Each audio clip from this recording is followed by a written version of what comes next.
Hey guys, and welcome back to Why So Serious, and today I'm about to speak in French, so just get ready. 3, 2, 1.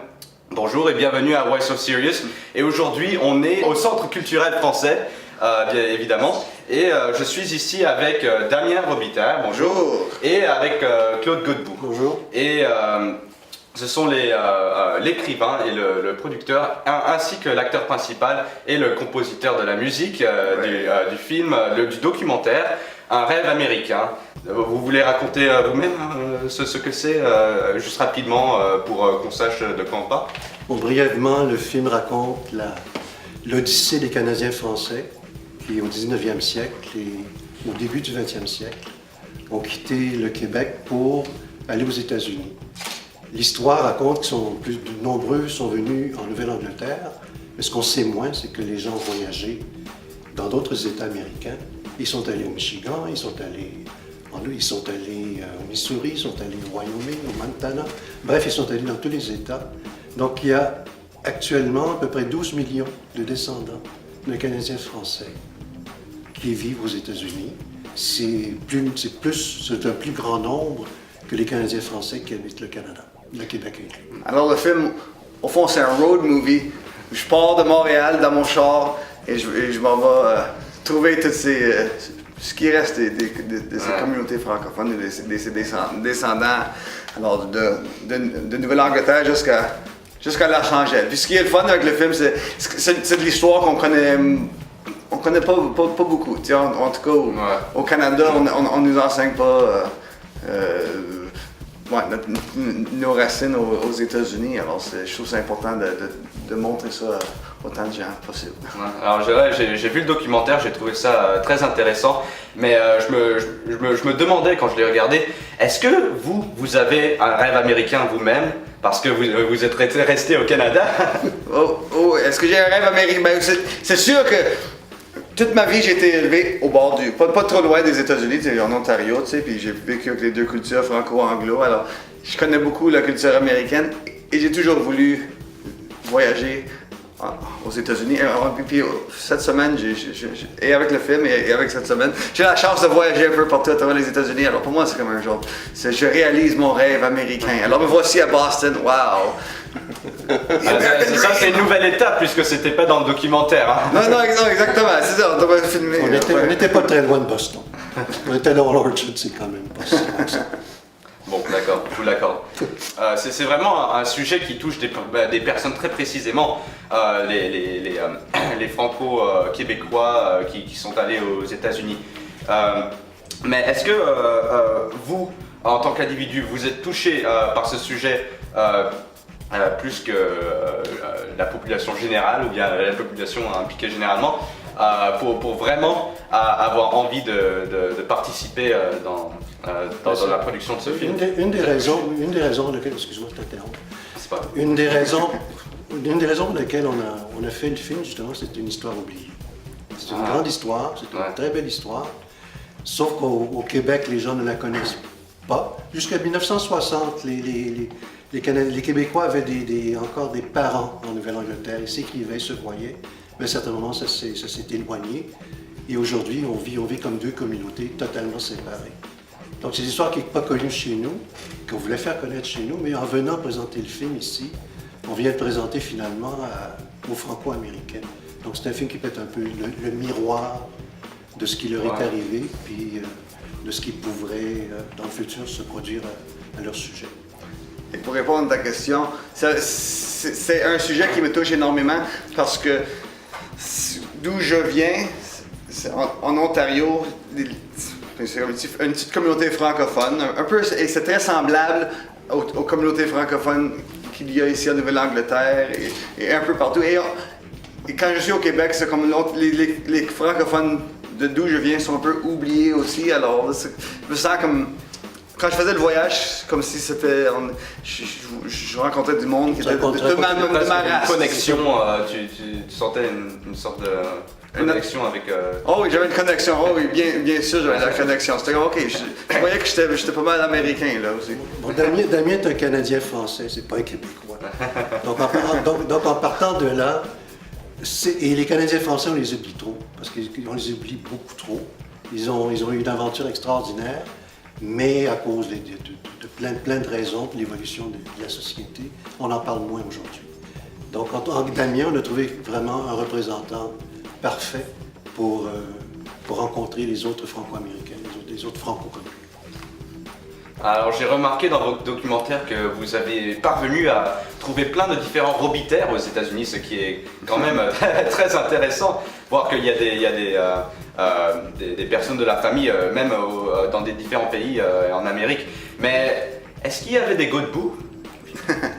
Il y a des Godbout. Moi, je croyais, je sais pas qu'on était la seule famille qui n'avait pas voyagé, mais dans ma recherche, j'ai trouvé des Godbout en Nouvelle-Angleterre, j'en ai trouvé au milieu des États-Unis, et je m'y attendais vraiment pas. Parce que cette histoire-là, on ne l'a jamais racontée dans ma famille. Je savais que des Godbout au Manitoba, des Godbout en Acadie, mais des Godbout aux États-Unis, je ne le savais pas. Et il y a même des Claude Godbout, il y en a à New York, il y en a un peu partout. Ah ouais. Donc la famille a voyagé, mais les gens qui ont voyagé ne nous ont jamais écrit, ne nous ont jamais dit que c'était parti. Donc vous avez pu rencontrer de la famille, pas complètement officielle, mais quand même de la famille. Hein. C'est la famille, Oh, c'est la famille élargie. Ouais, bien sûr. Ah oui, c'est fou quand tu rencontres quelqu'un qui est... Moi, quand je rencontre quelqu'un qui a le même nom de famille que moi, même si ça fait 200 ans que nos lignées sont séparées, tu sais, c'est quand même... Un membre de la famille. Ouais, tu te sens proche quand même. Donc j'imagine que ce sujet, vous avez dû décider de le prendre, vous étiez vraiment intéressé, parce que vous êtes franco-ontarien, n'est-ce pas? Ah oui, non, mais bien sûr, c'est un sujet qui me touchait énormément. Et le fait que ça me permettait de voyager un peu partout, puis ça ouvrait l'horizon, Puis moi aussi, je savais pas qu'il y avait des Franco-Américains. C'est comme des vacances où que tu reçois de l'argent.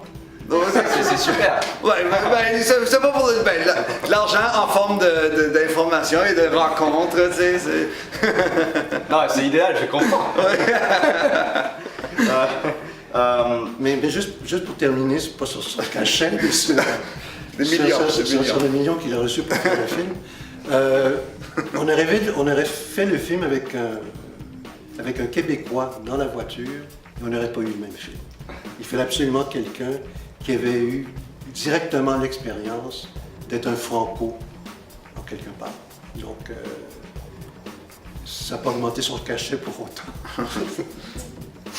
Mais justement, puisque ce documentaire c'est essentiellement un voyage autour du Québec et avec plein d'interviews, je suis un petit peu curieux. Comment vous, en tant qu'écrivain de ce documentaire, avez-vous pu écrire ce documentaire, puisque c'est très improvisé dans certaines parties? Un documentaire, c'est toujours improvisé, mais il y a toujours un canevas. Donc le canevas du film est très simple. Les Canadiens français sont partis du Québec, sont venus travailler en Nouvelle-Angleterre. Une très grosse main-d'œuvre féminine qui était en demande parce qu'ils avaient des mains pour jouer dans des films. C'est très, très demandé. Les bûcherons sont partis au Michigan. Les gros bras sont partis au Michigan. Les agriculteurs sont partis au milieu des États-Unis, dans le Midwest. Les mineurs sont partis au Wyoming, en Montana. Puis les rêveurs sont partis en Californie. Donc sur cette trame-là, on a construit, puis on a essayé de rencontrer des gens qui représentaient ces thématiques-là. Mais les gens qu'on rencontrait, on leur avait à peine parlé. Et on avait 8 ou 9 questions de départ. Et à partir des 8 ou 9 questions, étonnamment, ils répondaient ce qu'on voulait entendre. C'est ce qui était fascinant là-dedans, c'est que leur mémoire, il correspondait parfaitement au portrait qu'on s'était fait d'eux. Puis ce qu'ils nous disaient, c'est exactement ce qu'on voulait entendre, faire les enchaînements dans le film. Voilà. La façon que ça marchait souvent, avant de nous faire une entrevue, Claude me donnait une liste de questions. OK, je veux ça, je veux ça, je veux ça. Mais il nous faut ça. Et il donnait les réponses aussi. Alors, je veux ça. Alors là, je fallait que je pose des questions. Ensuite, là, il y avait Claude en arrière de la caméra. Puis quand je posais la question, et il y avait la bonne réponse, il était là. Puis il dit Yes! Yes! Yes! Alors, c'est vrai, je faisais yes. Mais ce qui est fascinant, si c'est pas dit la réponse mot par mot, alors là... Donc la recherche, c'était de trouver les bonnes questions qui allaient faire surgir dans la mémoire des gens le récit qu'on voulait entendre, le récit qu'on pouvait par la suite mettre intégrée à l'intérieur d'un film. Puis on a mis de la narration là où on voulait que ce soit plus personnel, il y avait son voyage. Il y a la musique aussi. Son empreinte est partout dans le film. Il a fait la musique du film. Ouais. Et je suis sûr que la musique qu'il a fait contribue beaucoup, pas seulement à bien faire fonctionner le film, mais à créer les ambiances, les climats. Quand on rencontre les gens, musique, rencontre, entrevue, tout ça fait un petit peu, ça donne un aspect de culture. Mais on a fait ça de 6 mois d'intervalle finalement. Ouais. Mais la musique s'est ajoutée à la fin, c'était un gros plus. Mais justement, alors en fait, c'est votre première fois que vous êtes vraiment dans un rôle principal, vous guidez le spectateur autour des États-Unis. Vous avez trouvé que c'était comment cette expérience? Est-ce que c'était stressant ou... Oui, c'était stressant. C'est un nouveau défi. Moi, dans la vie, je suis un chanteur. J'avais jamais imaginé participer à un documentaire. Alors quand Claude est venu frapper à la porte, j'étais surpris au début. Ensuite, vous n'avez pas j'ai passé Tom Cruise?